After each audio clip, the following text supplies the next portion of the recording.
always think of her as very loving with whomever, with our neighbors, with, obviously family members, her brothers, and us, but with lots of people. People would say to us that they felt like they could sit down at the table with a cup of coffee with her and just have a conversation. She was very verbal, and from a very young age would just sit down and talk with you. She always, wanted to know what was going to happen next in dance, and just would dance on days that it wouldn't be dance class day. She would quite often put on our ballet shoes and go in the front of the house and dance along the stairs down to the driveway. People would drive up the street and they would slow down because she would have her evening performance. So she was always very excited about that. She had a very outgoing and bubbly personality, and it was special about her. When she was born, we felt complete. And she filled that role very well.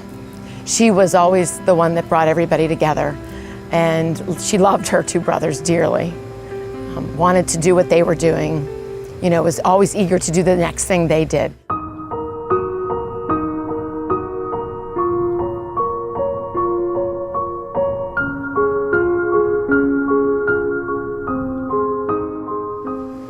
When Grace was about 4.5, she started to do some things that she hadn't really done before, and we noticed that she was starting to lose her balance at times and just not be as strong as far as when she was doing her dance class. She would tire out more easily, and she would get tired in the day.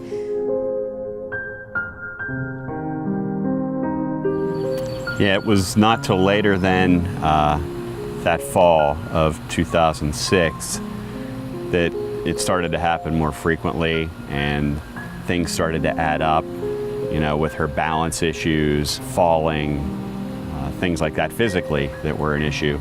She did at one point, late in the fall, then start to say that she felt wobbly, and that's when we became really concerned.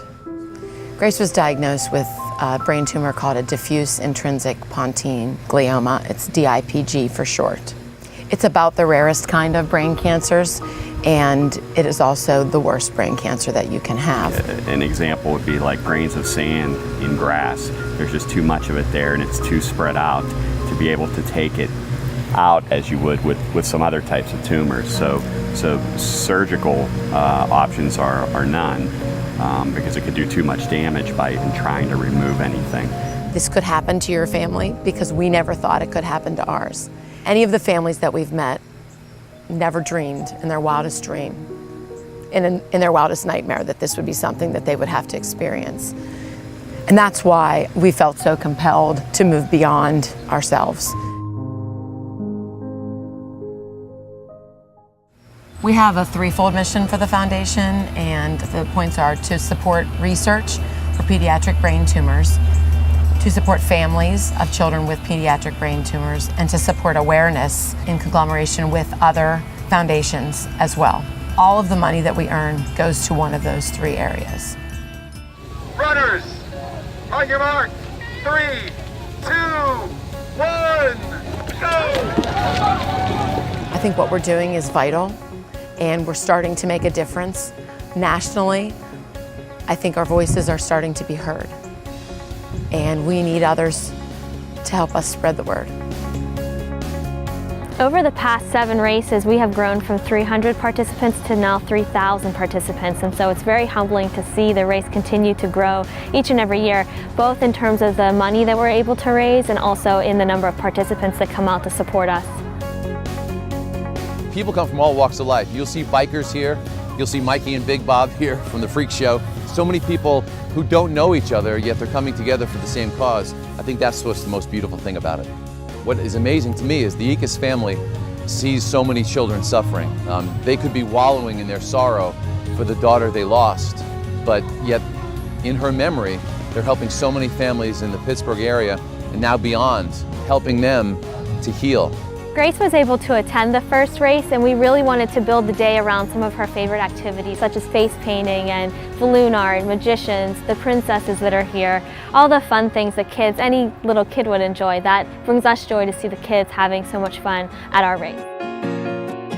Grace loved dancing, and she was twirling around at Woodland Hills High School. And that's my memory of her. When I think of Grace, I think of her dancing.